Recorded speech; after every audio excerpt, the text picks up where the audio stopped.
Monique Shelley sitting there talking about, oh, how great of a job Harris did. First of all, how your ass wait to Project 2025 to be your last question, and they were actually giving them the rap sign. See, that little silly, so how did you arrive at picking J.D. Vance? Didn't she say she had the longest interview with him? We didn't need to hear that bull crap on the state of NABJ. So again, I just sat there, and so I don't care. I don't give a damn. I saw her. I ain't speak to her. She walked all by her little 5 people, whatever. Harris Faulkner is a joke. Harris Faulkner is at Fox News. They are in the tank for Donald Trump. They want him to win. And so therefore, you should not have had anybody on that stage representing Fox News asking that man questions because of the settlement that they paid. And so I don't care. There's some people out there who say, no, man, I like her. That's cool. That's fine. Listen, I remember I took her because, she needed to be around some black folks. A few years ago, they had the Apollo Spring Gala. So I told her, come on out, roll with me. Went there. And, it was kind of like, ooh, all the black people. It was like, yeah, that's how we actually roll here. But the bottom line is this here.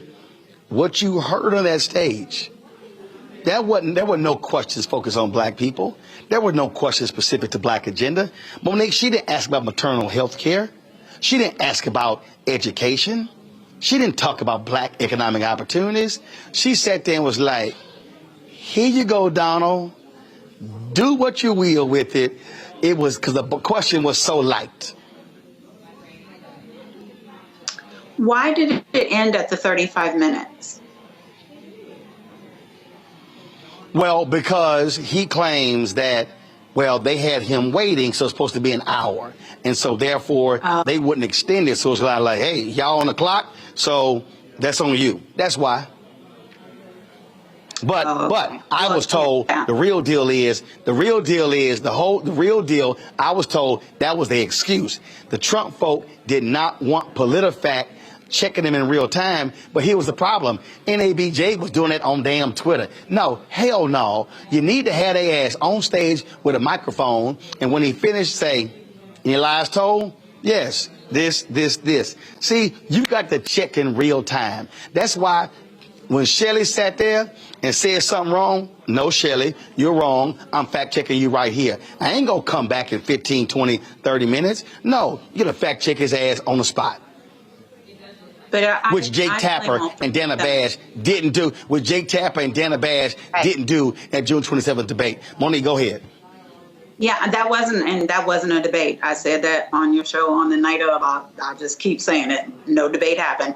But I think everyone who's on the stage holds responsibility for Project 2025 not being at the front of their presentations, because especially in light of what's his name stepping down yesterday and the Trump campaign acting like they're responsible for that and completely disavowing any connection to Project 2025. And we know that is all fabrication. And so, that was, again, just another failed opportunity in a circumstance that shouldn't have been happening in the first place.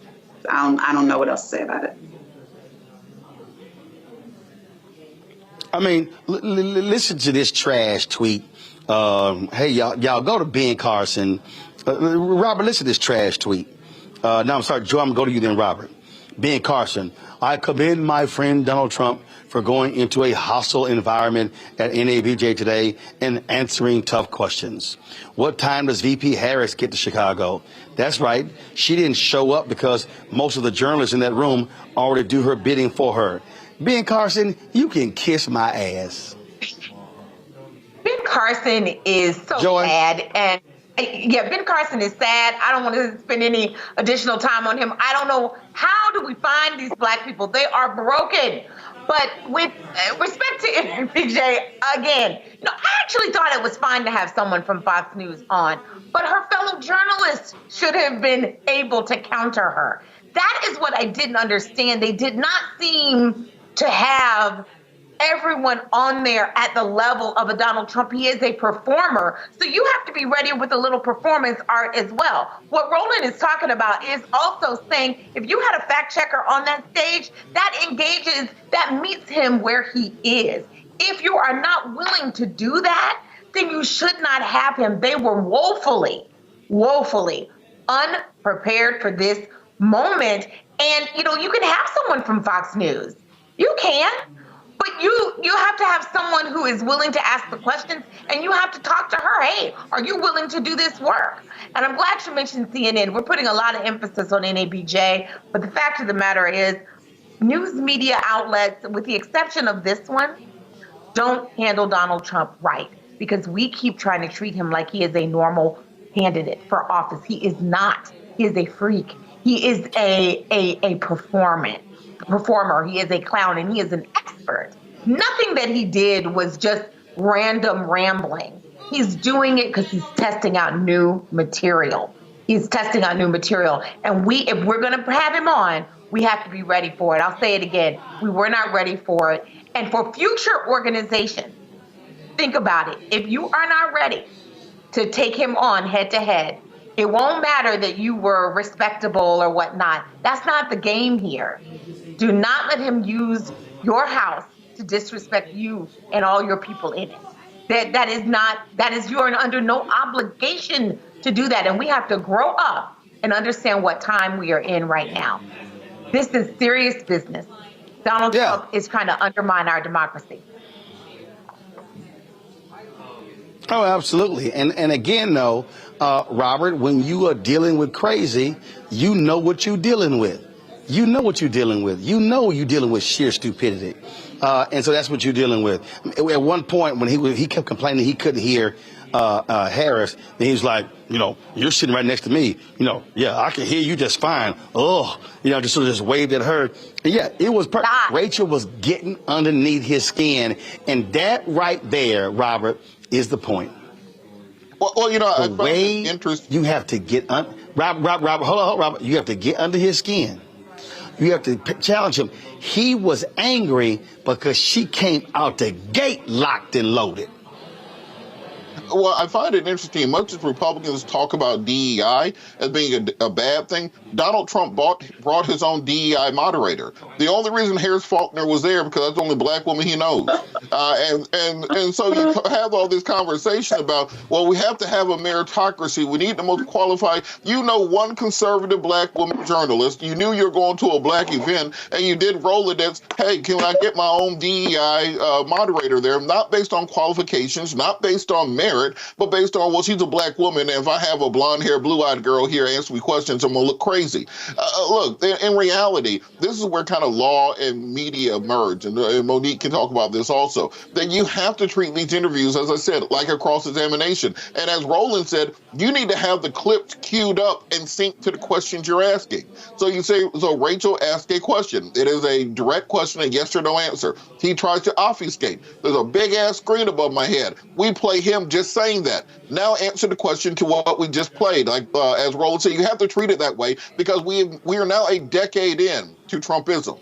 I think people forget that from time to time. This is not a new phenomenon. He's been running for president since 2014, 2015, when he was going on Morning Joe and pushing his birther conspiracies. We have 10 years of tape on how to play against him. This is like playing against Tom Brady and not knowing he's going to throw a slant across the middle. He's been doing the same damn thing for a decade. How are you not ready for the play that is coming? And I think that when we do the post-mortem on this, and we have many more black conferences coming up between now and the election, I would love for President Trump to attend, but the questions have to be about what your real agenda is for the black community, and be ready to have your feet held to the fire, because they don't do this to anybody else. I'd be damned if anybody shows up at the Jewish convention not talking about either anti-Semitism or support for Israel. You know you're going to have to do it. We let this man slide into the Negro convention, not talk about anything he's going to do for black folks, and then slide out the back door after 30 minutes. I think that's why you're seeing this level of anger. And Roland, can I add something to what Robert said? Go ahead. Yeah, go ahead. No, I I want to agree with Robert just vociferously, but also add this is where I think that the professional organizations really should be working together. Just because NABJ is full of journalists, you shouldn't assume that you know how to deal with a criminal or you know how to deal with an agitated, lying witness. But there is training available so that you can do a better job of that. And that is one of the reasons why our vice president is uniquely situated to be able to handle a debate with someone like him. She definitely, as she's been saying in her new speeches, she knows his type. But it also involves a commitment and a decision. Because if he does not answer that first question and you let him get away with not answering that first question, he will not answer any questions. And so you can't have the same time constraints. You can't have the same kind of pity pat. I'll do a question, then you do a question, then you do a question. It has to be that when he rambles, you cut him off and then you say, and back to my question. And you lead him where he didn't want to go on his own.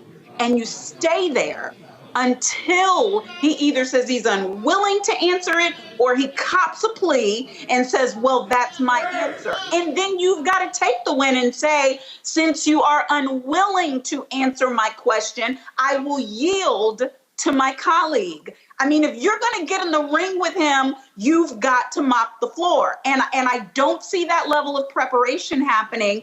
And I hope that changes. Robert's here. I'm here. Scott's here. Anybody. And I'm not saying there aren't journalists who can do it. I'm just saying cross-examination is different than even regular interviewing or interrogation. These are not even Oprah moments, and she's the queen of interviewing. This is get your ass. And that is a skill set. And I have not seen it yet. And I agree with my two panelists tonight. If you're not ready for that, don't go in there. Don't do that. It's not for you. Yes. At the very least, they could have answered with, let the record show, he did not answer my question. You can even politely say that. He didn't answer my question. He lied. Our fact checkers are saying this is a half truth. Whatever it is, being able to just do that in real time. You don't even have, if you don't feel like, hey, this is not a cross-examination, we can't, do the banter. I'm with Monique, but just in case you're not with her, you can at the very least follow up and say, just so you know, that this is what happened here. We're moving on, but he failed to answer this question. We're moving on, but he lied again. You can do that. You can do it respectfully. You don't have to allow him to disrespect you in order to have a fair process. Fair for Donald Trump is holding him accountable. And that takes preparation. I'm not even saying that is a fault of these journalists. That is a particular skill, and it takes practice. And I think that there has to be a good deal of preparation. The same way you prepare for debates, I believe the people who are questioning when you're dealing with someone as kind of slippery, and the thing about it is, as I said on your show the night of that other debate, Roland, when you are a pathological liar, you don't have to practice. Anything that comes out of your mouth is what you're saying right then. So he's always ready. But he don't have no boundaries. Nope. Don't have boundaries at all. Curl Prep Natural Hair Solutions at curlprep.com. I'm in shock. For curls, locks, braids, twists, and even those wigs and extensions. Women, men, and children are loving this line. Look at this video and you be the judge. People line up to see this product in action at hair shows, and when they take a seat and try it, they don't believe it's their hair. Buy the products at curlprep.com. It works on all hair types. Use code ROLAND, that's ROLAND, lowercase letters, to get a 15% discount. Parents, remove the ouch. You will love this system because you can comb the product through your child's hair with your fingers. It's all at curlprep.com. Use code ROLAND, lowercase letters, to get a 15% discount.